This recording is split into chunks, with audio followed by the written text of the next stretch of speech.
talking about unsustainability, Khanthong, does the ECB have enough firepower to bail out all the other troubled economies in the Eurozone? Because we know that it's not only Greece that's in trouble.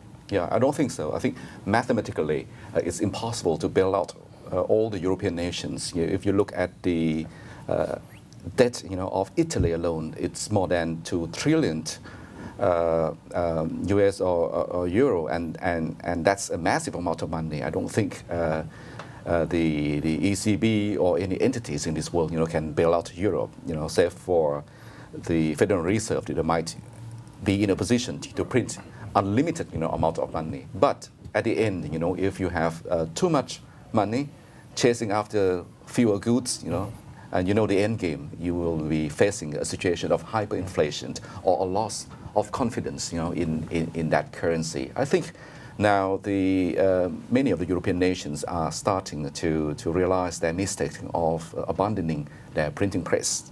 Right now, the most powerful entity in the world, according to my perspective, is the Federal Reserve, because it's in a position to print an unlimited amount of liquidity, not only for the United States alone, but also for the global financial system, by abandoning their printing press.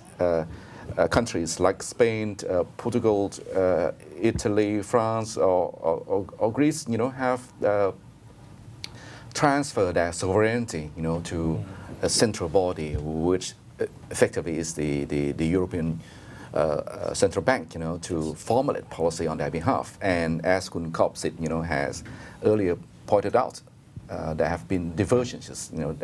The stages of economic development of the European nations are not the same. They all want the same high living standard, but they don't have the productivity or the strong, mighty industries like the Germans. So it's impossible, for the Greeks or for the Portuguese to have the same standard of living like the northern European nations, like the Dutch or the Germans. I see. So now let's take the conversation. Excuse me, do you have anything to say? Well, I think I'd just like to comment on two points. First point about the printing press. Yes. Even if the individual member states in the Eurozone have given up their own printing presses, they still have voice in the ECB.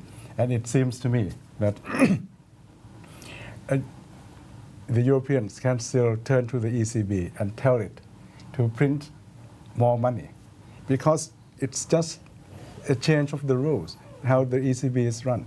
So the same logic that applied, that Thanong mentioned, can now be applied to the ECB. Governments come together and say, now it's time to do something like this. That is one option. That is, I think, a monetary option to deal with a real economy crisis through paper money. But I think another possibility would be some kind of infusion of investment, real investment, in the form. There were some studies done in Europe about how to use things like the cohesion funds, which they have, an instrument where countries pay money to the European Commission to spend it in different countries. Well, they can decide to expand the scope of the cohesion fund, or they can create something like the Marshall Plan that Europe accepted from the Americans at the end of the war, Second World War, and have their own version of the European Marshall Fund to support these troubled economies. So it seems to me that there are still many options which go beyond the Brexit, exit, or whatever. So they'll still find a way somehow. And I'm sure that they will. Yes. Well, I think one major issue is that how the authorities have been trying to resolve this situation is through injection of liquidity. But the real problem is insolvency. You cannot really solve insolvency problem with liquidity. So the mentality of throwing more money just postpones the inevitable.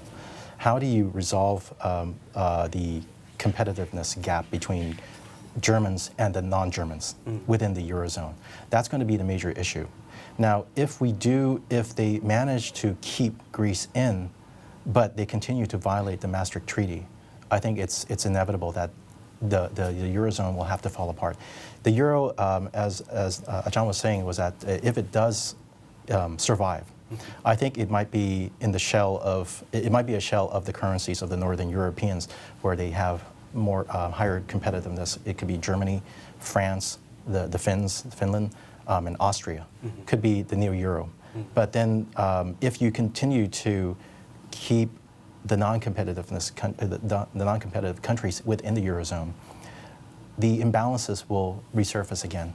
And then we continue with this cycle where the Northern Germans continue to subsidize the Southern Germans, or the Southern Europeans within the Mediterranean Sea, as long as they don't do the reforms. So that's why these reforms are necessary in order to try to bridge the gap between the competitiveness between the Northern Germans, the Northern Europeans, and the Southern Europeans. Just going back to this competitiveness, Yep. I think the problem has arisen in the past because everybody thought, well, if it's Europe, if it's the euro, everybody is the same. But we already have seen that the bond yields, that is a measure of trust in the lender, has already diverged to a great extent, and so maybe the market has already caught on to the fact that these European countries are different, and treat them differently through the cost of money that each country can have. And so maybe just by allowing market processes to work a little bit more and at the same time have some kind of safety net for extreme cases, they will still keep the euro, keep Greece in the euro and prevent contagion. I think the key point to look ahead is where growth will be forthcoming. In any attempt, to tackle the European crisis, you have to take a look at the potential, of the growth. And right now, I don't see that how they can reactivate this engine of growth, because the European Union as a whole now is growing at zero. I mean, facing flat growth or 0% growth. And for Greece alone, in the first quarter of this year, it faced minus growth of more than 6%. It's unlike the situation of Thailand in 1997. At that time, we faced a crisis similar to Greece, but then we were able to devalue the currency and rely on the export sector to prop up the economy, and through time we've been able to rebuild our international reserves. So the Asia crisis, at that time, most of the Asian or the export-led countries, have something to sell.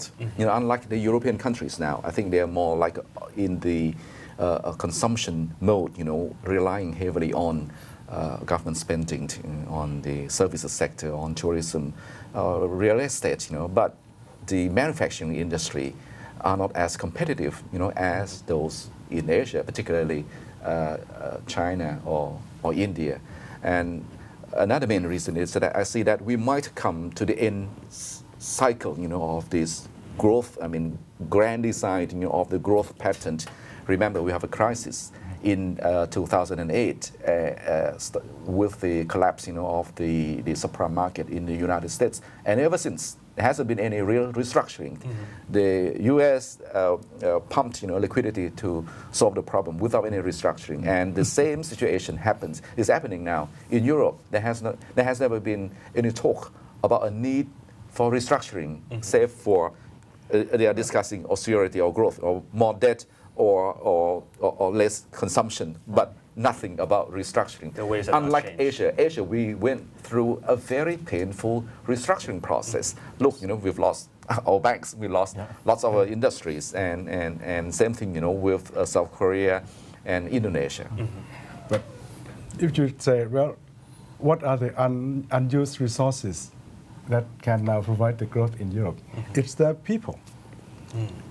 High unemployment. High unemployment means people are not working. So the thing is to get these people to work, And by working, that means maybe they choose too much what kind of job they will do. They have to choose less.